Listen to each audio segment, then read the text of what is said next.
ঈদের পরে গাজীপুরে কমেছে ব্রয়লার ও সোনালী মুরগির দাম।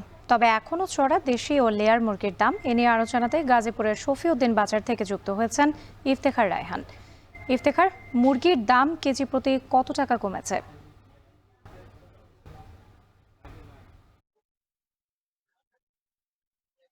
রাত্রি ঈদের আগ মুহূর্তে আমরা দেখেছিলাম যে গাজীপুরের বাজারগুলোতে সব ধরনের মুরগির দাম বেশ চড়া ছিল এবং সেটি আহ, ক্রেতাদের অনেকটাই নাগালের বাইরে চলে গিয়েছিল। তবে এখন ঈদের পরবর্তী যে সময়টিতে এখন বাজারে কিছুটা দাম কমেছে এবং মূলত ব্রয়লার এবং সোনালী মুরগি এই দুই জাতের মুরগির দাম কেজি প্রতি 30 থেকে 40 টাকা কমেছে।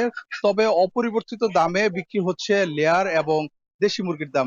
আজকে যদি বাজারের দরদাম যদি জানায়, আজকে প্রতি কেজি ব্রয়লার এই বাজারে বিক্রি হচ্ছে 180 টাকা কেজিতে, যেটি ঈদের আগে আমরা দেখেছি যে 220 টাকা পর্যন্ত বিক্রি হয়েছিল। এছাড়া যে সোনালী মুরগি সেটিও 320 টাকা কেজি দরে বিক্রি হয়েছিল ঈদের আগে, তবে আজকের বাজারে বিক্রি হচ্ছে 280 টাকা। তবে অপরিবর্তিত দামে অর্থাৎ 320 টাকা কেজিতে বিক্রি হচ্ছে লেয়ার মুরগি এবং দেশি মুরগি বিক্রি হচ্ছে সবচেয়ে বেশি দাম সেটির দেশি মুরগি প্রতি কেজি বিক্রি হচ্ছে 700 টাকা পর্যন্ত।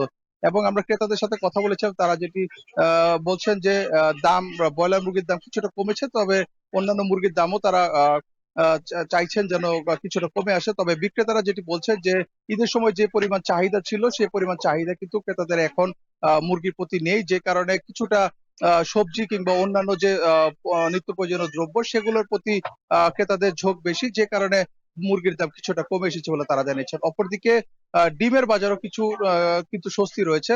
বেশ কিছুদিন ধরেই আমরা দেখছিলাম যে ডিম কিন্তু কম দামে বিক্রি হচ্ছে, অর্থাৎ ক্রেতাদের নাগালের মধ্যে রয়েছে। প্রতি হালি ডিম বিক্রি হচ্ছে 40 টাকা হালিতে এবং ডজন বিক্রি হচ্ছে 110 টাকা।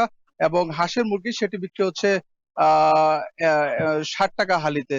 তো সবকিছু মিলিয়ে বলা যায় যে গাজীপুরের বাজারে এই ঈদ পরবর্তী সময়ে যে মুরগির দাম অনেকটাই কমে এসেছে এবং এতে করে ক্রেতাদের মাঝেও কিন্তু স্বস্তি ফিরে এসেছে। তো এই ছিল আমার কাছে গাজীপুর থেকে মুরগি এবং ডিমের বাজারের সবশেষ তথ্য।